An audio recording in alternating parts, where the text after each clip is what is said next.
படிச்சிருக்கார் பொண்ணு, வேலையே கிடைக்கல, டக்குன்னு கிடைச்சிடும். குழந்தை இல்லை, டக்குன்னு கிடைக்கும்.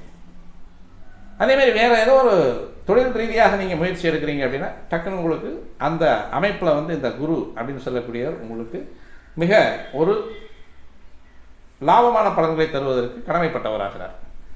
இப்போ இவருடைய குரு பயிற்சி அப்படின்னு சொல்லக்கூடியது தான் அந்த 2026 உங்களுக்கு நன்மை தரக்கூடிய குரு பயிற்சியாக அமையும்.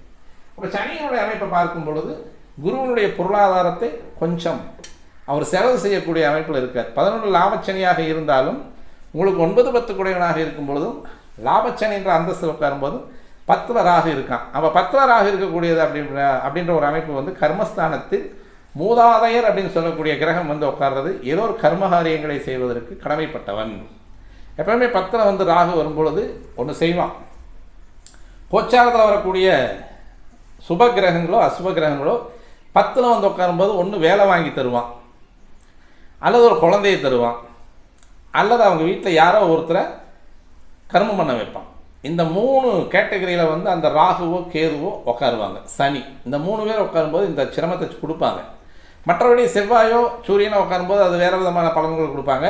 ராகு கேது சனி 3 பேர் உட்காரும் பொழுதும் இந்த அமைப்பை கொடுப்பாங்க. சனி உட்காரும் பொழுது வேலையை கொடுப்பான்.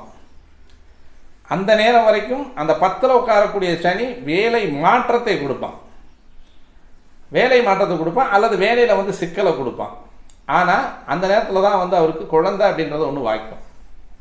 அதேமாதிரி ராகு வந்து அந்த இடத்துல உட்கார்றார். இவரும் கர்மத்தை பண்ணுவதற்கு கர்மத்தை செய்வதற்கு தவறுறது கிடையாது. ஏதோ ஒரு உசுரை வந்து சிரமத்தைப்படுத்தி கொடுப்பான்.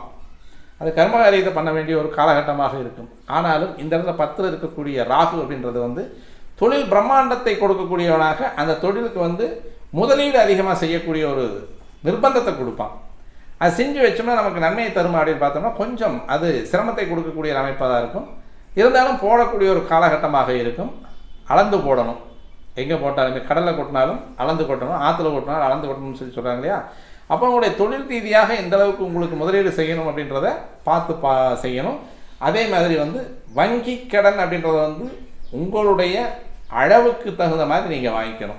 இப்போ இந்த நேரத்தில் வந்து பேங்க் லோன் வந்து அப்ரூவல் ஆகும், சேங்ஷன் ஆகும், நீங்கள் கேட்ட தொகையை விட அதிகமாக கிடைக்கும். அந்த அதிகமாக கிடைக்கக்கூடிய தொகை அப்படின்றது வந்து உங்களுக்கு முதலீடுக்கு வர்ற மாதிரி தெரியும். முதலீடுகள் பூராமே காணாமலும் போயிடும். காரணம் என்ன அப்படின்னா 10 வரக்கூடிய ராகு அப்படின்றது வந்து அது எப்போவுமே அப்படியே எஸ்டாப்ளைஸ் பண்ணுறவர் தான். மிகப்பெரிய லெவலில் காமிக்கணும், நம்மளுடைய கடையை வந்து இனிமேல் வந்து பெருசாக வந்து ஷோ பண்ணி காமிக்கணும். ஏன்னா அவர் சோதாரி தானே, அப்படியே ஷோயிங் தான், பயங்கரமான ஒரு லுக்கை